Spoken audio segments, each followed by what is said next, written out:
So good morning from Deep Lake. It's about 11 o'clock here, Wednesday, and we're kind of just at the tail end of a snow squall that's been happening for about, I don't know, an hour and a half now. Um, about 10 centimeters has fallen. It doesn't look like it because the wind is just insane. And we're on the side of a hill here, so the wind kind of barrels down the hill and hits the camp and then just keeps going. So luckily, it'll make shoveling a bit easier after. So yeah, it's probably about minus 15. It was only minus 5 at nighttime, so it was quite comfortable in here and didn't really get cold. And I figured I'd do a video instead of doing a write-up because it's hard to. A lot of people ask me like, well, "What's it like coming out to the camp?" And when you say camp, what do you mean? And a lot of people are used to the groom trails and like going onto a lodge on a groom trail where you pay rent, you pay like a hotel fee and stuff like that, and it's a totally different thing out here. And not too many places have this type of setup. Like not too many areas have this type of setup. So I'm gonna switch the phone around because I'm not the most photogenic person. And so you can kind of see the surrounding area. I'll take you outside and you can get a good look at what this area is like.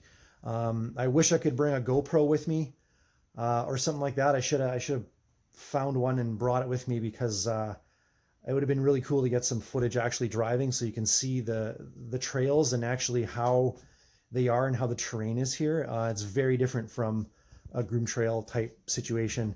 The riding's really different and the lakes are quite different. And when you're driving in this Canadian Shield, like this Shield territory, it's super rugged and extremely mountainous. Not like a West, but pretty good for Ontario. um, yeah, and I'll kind of give you a little bit of history of the camps up here and how it all came to be. So I'm gonna flip the screen around, hopefully, and then I'll be right with you. Okay, so a lot of you guys that follow posts on Do Talk and like my 97 F3 build thread, probably seen a few photos, recognize this view. I come to this camp every year, and usually bring a couple of my friends with me. They're going to show up probably at the end of the week on Friday or Saturday, and then I'm leaving here Monday. So I'll have been out here for almost a week. But just to give you a sense, I'll step outside. It's really blowing hard, but I'll step outside and kind of show you like how the camp's actually situated. So we're at the top of a pretty steep hill, and it's kind of a bit of a ledge, and then the mountain continues up this way. The camp's sort of nestled on a little ledge here, the only flat spot, and a nice deck going all the way around, and then it's just basically all downhill, and that's the sauna down there until you hit the lake. And it looks very small, but this is just a little tiny bay on this long lake. Sorry, my hands. I'm a hand talker, so you'll see my fingers whip by the screen once in a while. I'm gonna go back in here because it's so cold. Yeah, so this camp, this was built late 70s. The history behind these cabins here is quite interesting. I'll show you a small map. So hopefully you can make this out. I'll twist the phone this way here. So this town, Scriber, the whole area around here, back in the 70s they wanted some recreational opportunities, and the ministry at the time decided to give out land use permits to areas on all over these lakes here. And the lake we're at, so if you follow from the town, we're north about 16 or 17 kilometers on Deep Lake, and it's right in this little bay. My family, it was a lottery system to get these land use permits in the 70s, and my family collectively had 3 of them. So there was 1 on Deep and 2 on Bluff. And I have some other people that I'm related to that have a camp on Crossman, and you know, like everybody knows everybody out here, and the camps have changed hands over the years. Um, and Yeah, so it was a lottery system. You picked up a land use permit. They built the camps. Like this one is one of the originals. It's all built upright log. It's been upgraded over the years. It used to just be like a 16 by 24 log cabin. Back in the day, it was basic. So it was like a basic wood stove.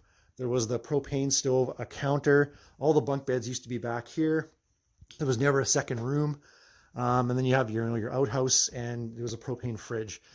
Didn't have all these TVs and fancy stuff. And over the years, they've been upgraded. They've been added on to, and very, I guess, recently, they're no longer land use permits. So the land was surveyed, and everybody had the option to buy their land. So now everybody here has deeds to the properties here. So it's kind of cool, and it's the community is very, very like tight knit and very welcoming, and the people are great, and the trails out here are they're not groom trails in the sense that you're used to hearing the term. They're single track, which means like one machine wide in a lot of spots, but they are taken care of. So they're cut every year. They're cleared. People find better routes. They're groomed with homemade, like very well made drags that smooth everything out, or groomers. Here they're called drags, but it's basically like a small version of a drag you'd pull behind a groomer with no automatic controls or anything like that, and it's a leveler. And the trails have been taken care of since the 70s, so there's an entire network out here, and it was prior to OFSC ever coming in. There was OFSC trails in the area, but they are not here anymore. And people here are, fine with that. There's a long-standing network here that's been here for 30, 40 years now. And these camps, like I'm out here in the middle of the week, so there's not really anybody out. But come close to the weekend, I'll probably end up going for a ride and doing the tour and visiting people. And so my father and grandfather had a camp on the next lake north of here, Bluff. And my grandparents passed, my grandmother passed March of 2004, April 2004, and my grandfather passed recently. And so I was pretty much raised out here, and I have a lot of really good memories of them, and my father as well out here. My father's is still with us, which is great, and he's sold his share in his camp to his partner, and my grandfather, before he passed, sold his share in his camp, but it's nice to still have this here, and my cousin lets me use it when I come up, and he's very accommodating that way, which is good. But I come out here just because I love it. It's where my childhood essentially was. It's some of my best memories from when I was young were out here, and I feel very like at home here. And also it brings up memories from when I was young. Like every camp has a logbook, and I kind of go through that and read old stuff I've written when I was a kid, which is kind of funny. I mostly drew pictures in them, which I think made everybody angry, but it's kind of nice. It just brings up old memories, and it's just a nice nostalgic thing for me. And it's just, the area is so stunning, and I just love the Canadian Shield, and this area is just so amazing. And there's lots of interesting views, and I'm hopefully going to try to get a lot of photos, different ones from prior years, that I'll be able to show you. So yeah, it's such a hard experience to explain coming up here, and trying to actually explain it or write about it is difficult to convey the feeling and convey the type of community it is. And when I brought my friends out here the first year, the one guy, John, he looked at me and he just nodded his head. He goes, "Yeah, I get it now. I totally get why you love coming out here. It's just such an interesting experience. Like everybody, you hardly ever pass anybody in a snowmobile without stopping and talking to them.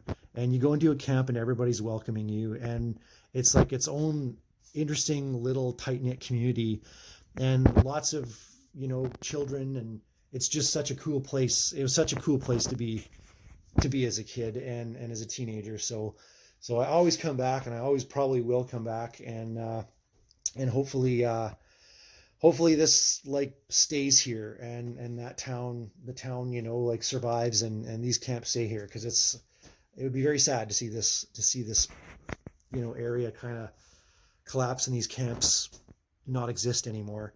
So anyway, that's my long rambling history lesson about these camps and kind of what they mean to me, and what this area means to me. So hope you enjoyed it.